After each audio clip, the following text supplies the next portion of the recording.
Nah, waktu kita dibaptis Roh Kudus, kita akan menerima apa, saudara? Kita akan menerima kuasa dari Tuhan.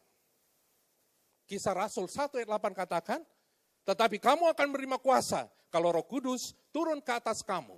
Dan kamu akan menjadi saksiku di Yerusalem dan di seluruh Yudea dan Samaria dan sampai ke ujung bumi.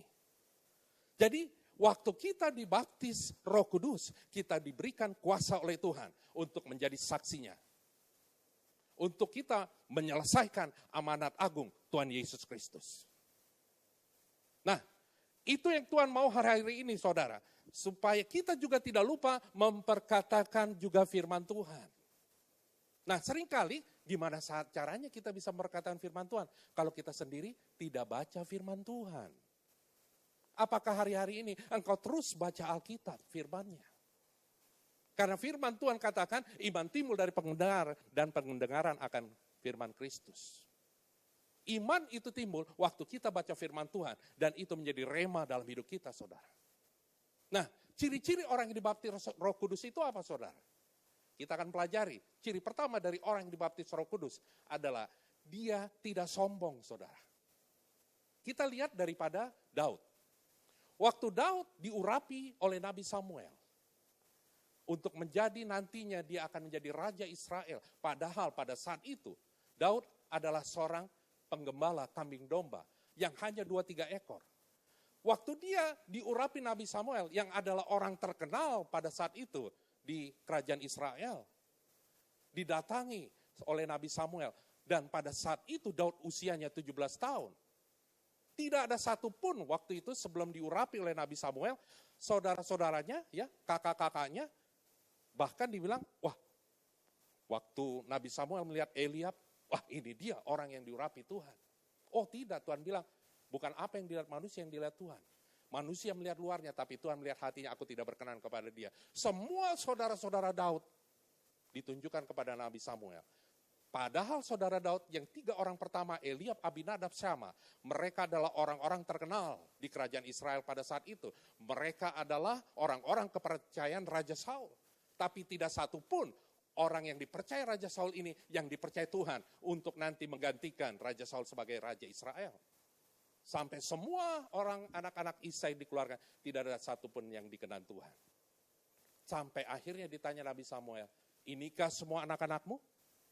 Akhirnya Isai, ayahnya pun, baru ngeh, ternyata masih ada 1 anak lagi.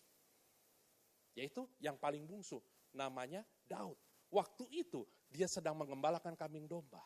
Bayangkan, orang yang tidak terkenal, orang yang tidak terpandang pada saat itu Daud menggembalakan kambing domba, ayahnya pun tidak menganggap dia pantas untuk ketemu orang yang terkenal. Tapi apa yang disuruh oleh Nabi Samuel?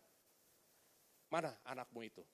Waktu Daud ketemu dengan Nabi Samuel, Tuhan bicara kepada Nabi Samuel, urapi dia. Bayangkan saudara, Daud diurapi dengan orang yang sangat terkenal pada saat itu, Nabi Samuel. Di tengah saudara-saudaranya, apa yang dia lakukan setelah itu? Apakah dia menyombongkan diri kepada ayahnya atau kakak-kakaknya? Lihat dong, nih saya didatangin oleh orang terkenal nih, Uncle Sam. Ya. Tapi dia tidak katakan itu. Dia justru apa? Dia kembali menggembalakan kambing domba. Jadi ciri orang yang diurapi Roh Kudus, dia tidak sombong, saudara. Itu yang pertama. Dan kedua, ciri orang yang tidak, yang dibaptis Roh Kudus, dia tidak mudah kecewa, saudara. Contoh, Paulus, waktu dia dipanggil Tuhan menjadi hambanya, yang dialami oleh Paulus waktu itu adalah dia sering dianiaya, dia sering mengalami tekanan, dia sering mengalami intimidasi, bahkan dia masuk di penjara.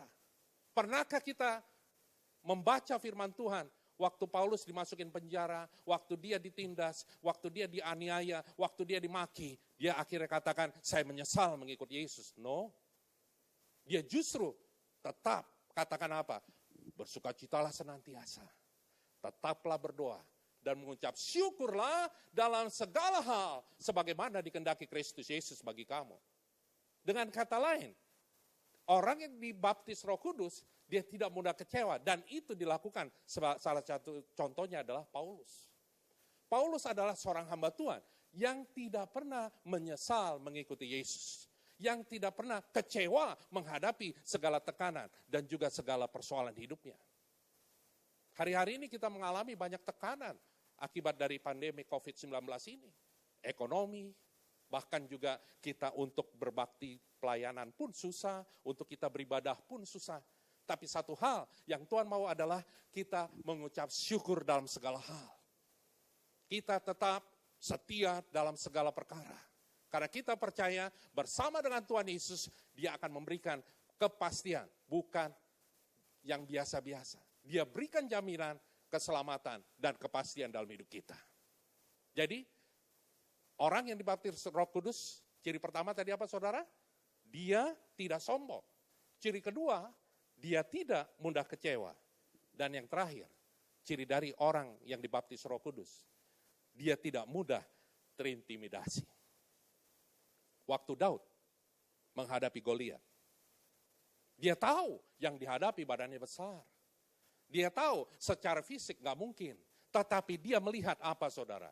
Dia bukan melihat perkara persoalan yang besar yang dihadapi. Dia lihat Allahku yang besar yang akan mengatasi masalahku yang besar. Makanya Daud menghadapi Goliat, dia bertindak dengan iman. Dia bukan bertindak dengan kekuatan dia. Dia bertindak dengan kuasa Tuhan yang besar menyertai dia.